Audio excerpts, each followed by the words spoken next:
November 3rd, 1962. I. Genoa, 1962.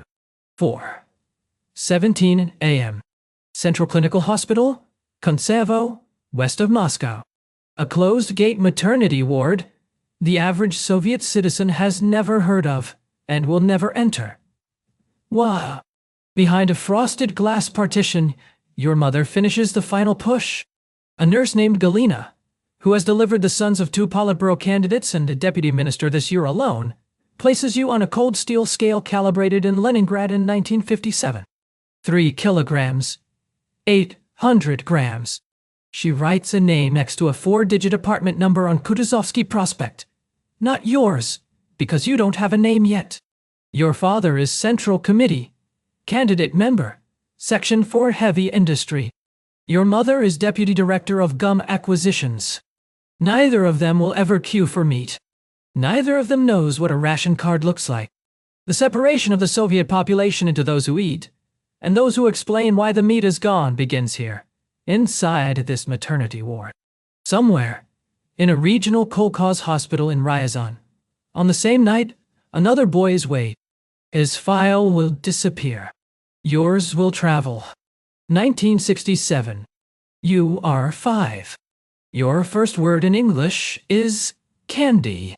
Your tutor is a former Spanish Civil War translator named Anna Petrovna, who comes on Tuesday and Thursday afternoons. The diplomatic store, Beryoska on Dorogomilovskaya, stocks Fanta, Dutch chocolate, Finnish toilet paper. You do not know these are rare. You think toilet paper is a thing people have. 1972. You are 10. Summer camp at Artek, Crimea. The good Artek, not the Orleanoc one for regular pioneers. Your cabin mate's father is the head of a regional KGB directorate. Another boy's father designs ICBM guidance systems. You play chess at lunch. Nobody talks about rations. Your family owns 3 cars on paper. Your father uses a black Volga. Your mother, a lighter Ziguli. A Niva for the dacha. You learn the word Spetsraspredalat before you learn the word ruble. 1979. Dottie. You are 17. You enter MGIMO on a protextia, vetted by your father's first deputy. 52 students in the foreign trade faculty, 38 of them children of Central Committee members, 5 of them grandchildren of Politburo. You are not exceptional here. Here, you are mid-tier. You specialize in English and Spanish. Your thesis is on Latin American grain import structures. Your advisor is a man named Vladimir Yakovlevich, who also supplied intelligence to the first chief directorate. ID. 1982. Noatorn, New. First foreign trip. Budapest, 1 week. Komsomol delegation. The hotel is west-facing. There is Coca-Cola in the lobby vending machine. And you buy a pair of Wrangler jeans with 20 Hungarian forints you traded for a bottle of Stolichnaya. You wear them exactly once. 1984.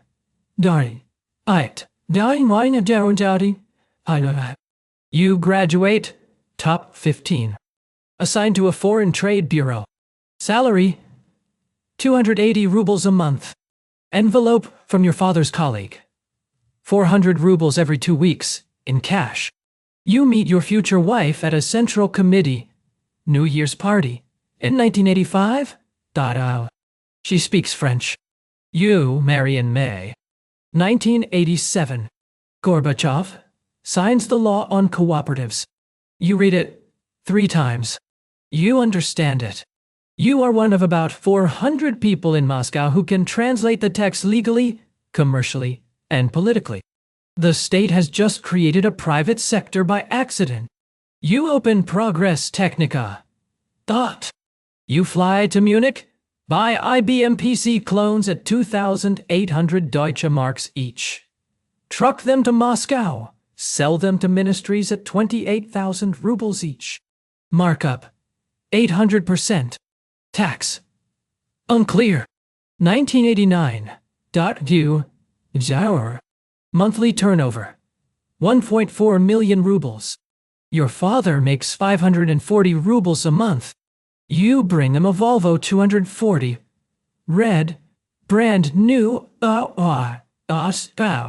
Your father does not ask where the money comes from. Nip. Your mother cries. 1990. 1990. You buy 2 apartments in Kuntsevo. 1 in Patriarchy Prudy, 1 in Geneva. The Geneva one is in your wife's cousin's name. You open an account at Bank Lou. You have, on paper, 12 million Deutsche Marks. The word oligarch does not exist yet.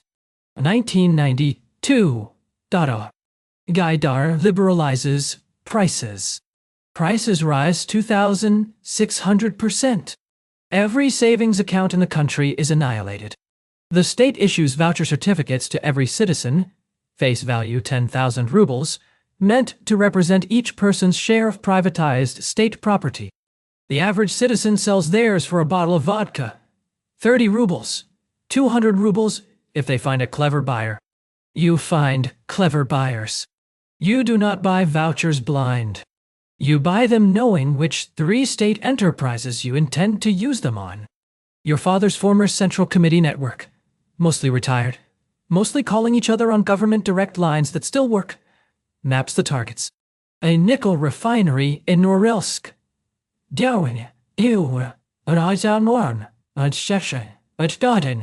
An aluminum smelter in Krasnoyarsk. An oil export terminal on the Black Sea. And by late 1993, you own controlling stakes in all 3. Real value, between $8 and $12 billion. You paid $2.3 million. 1995. The state is broke. Public sector salaries are 3 months behind.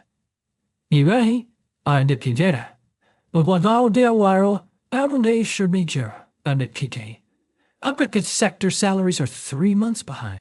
The Yeltsin re-election is 11 months away. A banker named Potanin proposes a mechanism. Private banks will lend the state cash against state equity in the remaining non-privatized industrial jewels. If the state defaults, the collateral becomes the lender's property. 5 rules of the Zalogovi Auctione. You participate in 2 auctions. You secure a steel mill in Magnitogorsk for $165 million. Real value, $3.90 billion. You secure an oil exploration license covering 14,000 square kilometers of West Siberia for $112 million. Real value, not calculable in 1995 because no one has yet admitted the reserves are 4.2 billion barrels. You walk out of the finance ministry in November 1995, owning infrastructure that will take your family 4 generations to dismantle. Summer 2000. Meeting at Novo-Ogaryovo, the presidential residence. 21 men are called. 7 are not. Everyone in the room understands what the 7 empty chairs mean. The deal is delivered in 1 sentence across a wooden table. Stay out of politics. Keep your assets. Do not fund opposition parties. Do not buy media outlets that criticize the president. In exchange, the prosecution for your 1995 activities will be shelved. 2003. Mikhail Khodorkovsky forgets the deal. I want to see you. Funds Yabloko. Funds Union of Right Forces. Publicly accuses the Kremlin of corruption. October 25th. Federal agents board his private jet at Novosibirsk Airport. He will receive 2 consecutive sentences totaling 14 years. You watch the arrest on NTV at your Moscow office. You move 38% of your liquid holdings out of Russian jurisdiction within 90 days. 2008. You buy a penthouse off Belgrave Square for £47 million, cash, through a Jersey-registered holding. Your children transfer to Harrow. Forbes lists you at number 29 in their Russian oligarch ranking. Net worth reported, $84 billion. Actual, approximately $14 billion. You become, without noticing, more comfortable in English than in Russian. You fly back to Moscow once a month on your Gulfstream G550i. The registration is Maltese. The pilot is Swedish. Your wife hosts a charity gala for a wildlife preservation trust. She raises £2.3 million in one evening. The seating chart is drafted by a former aide to David Cameron. You think privately that this is the permanent shape of your life. You are wrong. March 2014. Yacht 14. Russian troops occupy Crimea. Why? Do they say out Crimea? You are in Davos drinking a cappuccino at 8:13 a.m. Your phone shows a Reuters alert. OFAC has just announced a first list. 7 names. Yours is not on it. You exhale. Your name appears on the second list. 34 days later. Your US-based funds freeze inside 6 hours. $227 million held in custody with JP Morgan and Goldman. You never see it again. February 2022. Full-scale invasion of Ukraine. Your London penthouse is frozen by the UK Treasury on the 12th day. Your Gulfstream is grounded in Malta. Your yacht, 107 meters, is impounded in Genoa on April 2nd. Italian carabinieri take the crew off in handcuffs. You move the last of it. Cyprus, Armenia, UAE. A stake in a new Hong Kong registered trading firm your nephew chairs. You are, on paper, poorer now. 2025. You are 63. You wake at 5:40 a.m. in a villa in Al Barsha, Dubai. 76 degrees Fahrenheit outside. You weigh yourself on a Tanita bathroom scale. 4 kilograms. You remember once being written as 3.8 on a different scale, in a different country, in a different century. Your housekeeper brings a MacBook open to the Bloomberg terminal.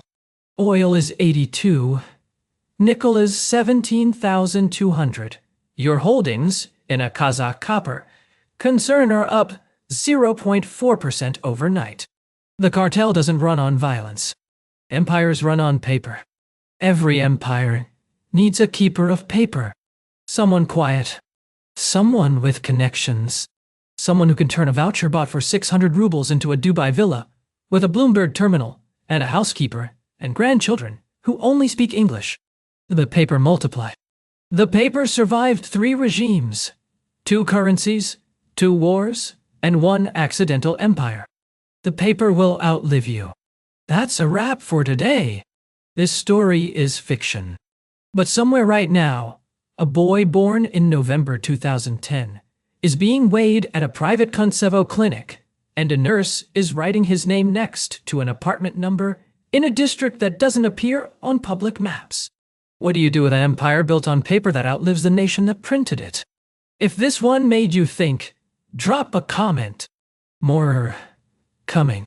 Subscribe.